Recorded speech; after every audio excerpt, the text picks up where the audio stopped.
So if you have no money, but you want to build wealth, how do you do it? And by the way, this is not one of those videos where I offer you 3 simple steps. You do this, you do this, you do this, and 1 year later, boom, you are a millionaire. No, I'm telling you 3 simple principles as far as when it comes to building wealth. This is not going to be easy. Some folks will watch this video and say, Tommy, this is unrealistic. It is super hard. It is impossible. I'm not even going to try it. While some, very few people will actually watch this video and say, hey, I accept this challenge. And by the way, to accept, you gotta be a little different. You gotta be a little crazy, and you gotta have specific goals because it is hard, it is difficult, but it's definitely worth it if you don't have to wait until you're 65 to retire and work at Walmart, okay? Now, as always, guys, like this video, on top of also subscribe and hit the bell to get notified. My goal with this video is to make sure everyone that watches it can understand it, but it doesn't mean everyone that watches it will actually do it, because again,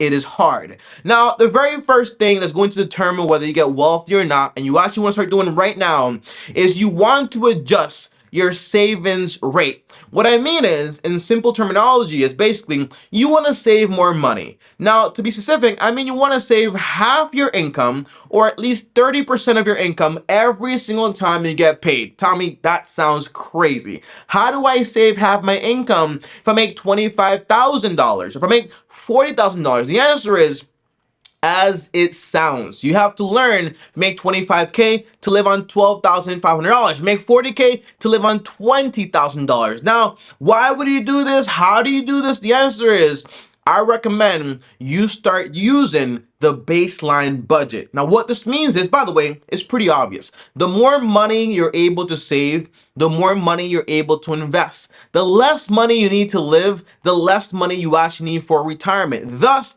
the faster you can start working less and less and less. The problem with most people is they don't have a high enough savings rate. Thus, they can basically invest very little of their money. And because they have a very high expense lifestyle, they need more and more money. And that's what you want to avoid. Now, a baseline budget basically means a budget that covers your real necessities, not your theoretical necessities. Oh, I need Netflix. I need a new purse. No, not that stuff, but your real necessities. Meaning, a baseline budget has 4 categories. That is shelter, utilities, groceries, and transportation. So when it comes to shelter, that might mean, here's a little example here of how you do this, okay? If I only have 20K to basically live, and live, for example, in New York, by the way, that means I make $40,000. I'm going to save half, thus I'm saving $20,000 a year. Living on 20K a year, the answer is simple. I'm going to basically be either renting a very small apartment or I'm going to be renting a room that handles the shelter part. Tommy, but I'm married. The answer is, or I have kids. That's why it's so important you get on the same page with your partner. This way you can have a lower cost lifestyle, but both parties are in agreement on it, okay? But if you're single, you can make your own choices, okay? But overall, you're looking at, hey, I'm gonna rent a room.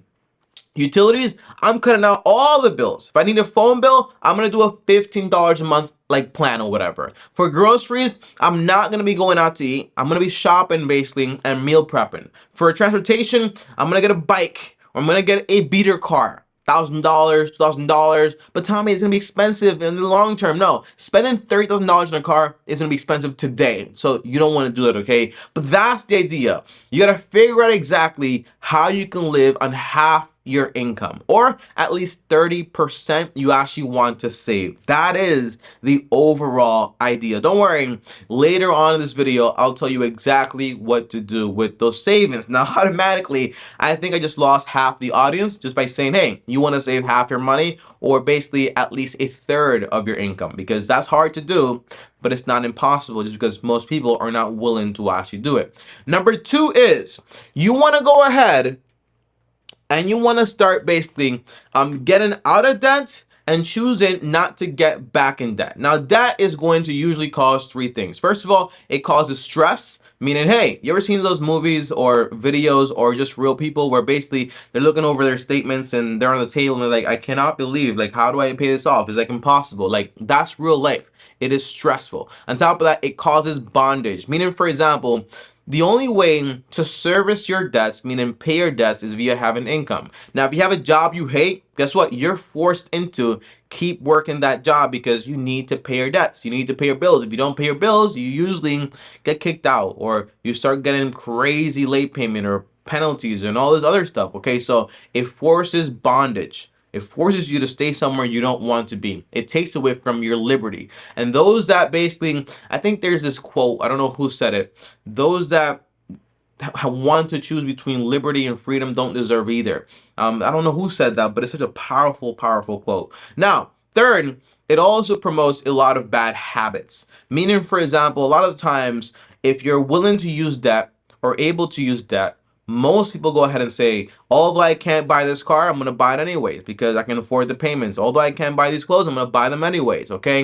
And it's very enticing to actually do this because a lot of times we can have a reasonable idea of what the risks are, but it doesn't mean you should take them. On top of that, we can get things today without having to save for it because basically we can just buy it right now and make those payments. And a lot of times we think we can afford something based on the payments, but not based on the actual dollar price of what we actually want to buy. However, I call all these things basically bait. It's basically a snare. Whenever you get into debt, for whatever reason it is, whether it's points, whether it's easy payments, whether it's low payments, for example, or whether it's promotional period, these are all bait. It's all snares, okay? And it's like, for example, I went fishing the other day and I threw like the bait thing. I'm not good at fishing, I'm sorry, or the terminology, but I went fishing the other day. I throw the little bait thing, the fish catches it, it bites it, I pull it out. Now that fish is dinner. All the fish basically disperse. I throw it back in. Guess what? All the fish are biting again. I'll never fall for your tricks again. Never! Is the seat taken? They're very stupid, okay? The idea is a lot of folks, a lot of us are like that. We see people that get hurt via debts and all these other things, and we see them get hurt.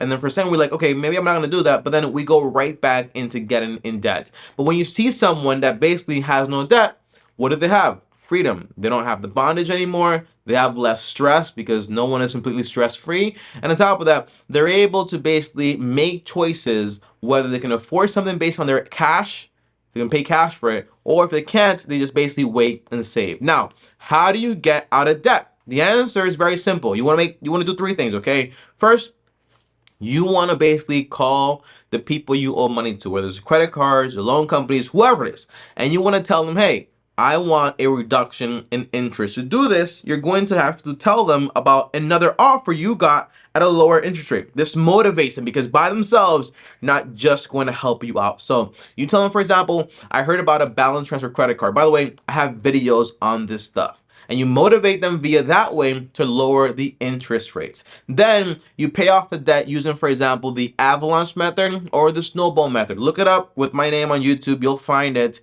I'll put a link down below. This way you know exactly how to use the method. And then you just basically pay it off. Once you're done paying it off, you basically cut the credit cards. You cancel the accounts. You don't use them anymore because as long as you have that method of paying for things, of buying things, usually most people just go right back into debt in some way, including myself. And that's why today I don't have any credit cards at all because I don't want to basically have the option to get back into debt. Now, those are the main two things, okay? To have a high savings rate and to also get out of debt and stay out of debt. Now, what do you do with those savings? Obviously, you want to invest that money. What do you invest that money in? And why do you want to invest, okay? The answer is obvious. You want to put your money to work for you. This way, eventually, your money can take care of you. That's the main thing. Well, take care of you financially because no money can actually just take care of you, whatever. But it's just take care of you, for example, financially. Have some income come by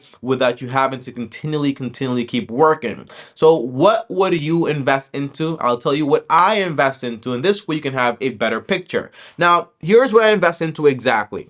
So first of all, my only investment is into the S&P 500. The company I use to invest is Vanguard. And this investment is into an index fund. Now, this basically means I'm invested into the 500 largest companies in the US. Now, why would I do that? And why wouldn't I go about, for example, investing into one company in the US or two companies? The answer is because in 30, 40 years, because I am a long-term investor, I don't know if that company is going to be around. So I'd rather just invest into the 500 largest, and whatever one company goes bankrupt or it falls below the cap, the answer is another company comes in and moves in. I want to be in the actual index of it, okay? That's the idea. And by the way, an index is basically a way to track something, okay? That's all it is. So I only invest into the S&P 500. The risk is, okay, if the US market collapses, then I collapse. But if the US market collapses, well, the world collapses. And at that point, nothing really matters. So what has been the historical returns of the S&P 500? Well, overall, since about 1920, the returns have been around 10.29%. Meaning, for example, if I can live off, for example, half my income, and I only need, for example, 20K to base, if I make $4,000 a year and I can save half that money and I can basically live on 20K, that means in passive income, I would only need to have investments of around $500,000 to produce for me around $20,000 in passive income while only taking 4% of my investments. This way I don't run out of money. Now, to break this down, it basically means, okay, you know how people say you need $1 million to retire? Well, this way you need half that money. That's a big, big difference, okay? And if you continue to work, then obviously you can basically even need less money in your retirement income, because if you can work part-time and make $10,000 a year and your investment can make you, for example, like 10K also, then you don't need to, for example, have so much money invested. Now, on top of that, let's say, for example, you invested $200 per month for the next 40 years, that would return to you around $621,000 at around 8%. Okay. Now, although historically it's been around 10.29% or whatever, I'm also including, for example, taxes and inflation and everything else. Okay. Because that's important. So that's why I say that's around $621,000 in about 40 years. However, though, if you just put away, for example, $20,000 and just leave that money there and sit and do nothing ever again, the answer is you would have around $434,000 in about 40 years or so. My point is this, okay? The less money you require to live, the easier it's going to be to invest and save that money. So a picture is, for example, if you have no debt, you have nothing to service, meaning you don't have that much call on your income. If you have an emergency account, you have some stability for 3 months, 6 months. Some folks like to have, for example, a crazy emergency fund of like 12 months or 3 years. That's fine, depending on what your goals actually are. If you have investments that produce for you, for example, 20K a year with a $500,000 investment that actually takes you a while to actually get to, right? And you have, for example, a paid off home, you're able to basically like live on such a small amount of money that you're able to have, for example, a lot more freedom and flexibility as far as, for example, where you work, what you choose to do, because you have so much money coming in passively and you have such less requirements on your actual income. That is the idea. Now, is this easy? The answer is absolutely not. Is it impossible? The answer is no. So it's all about what you choose to do. So high savings rate, saving half your income, staying out of debt, and investing the difference is going to mean a big, big, big change in your life, okay? Now, one advice I would tell you is whenever it comes, for example, to living on half your income, and you can basically buy a home eventually, include that, okay? So if you're able to live on 70%, but now you have a mortgage, you're able to put extra money towards that mortgage, pay it off faster, that's also a good idea, because once you have a paid off home, you have, for example, like you don't have to pay a mortgage anymore or for shelter anymore. That means you require less money to basically live also. But that is it, guys. These are just 3 simple principles to get ahead in life. Now, it's not easy. It takes time and it's a lot of work, but those are the principles. Now, let me know in the comments down below if this video actually helped you, if it changed your mind about something, and do you think it is possible for you to live on half your income? Comment down below. Let me know. As always, like, subscribe, hit the bell so you're notified. Up here is another video. Over here is my face. So subscribe. And as always, Long Term Team officially out.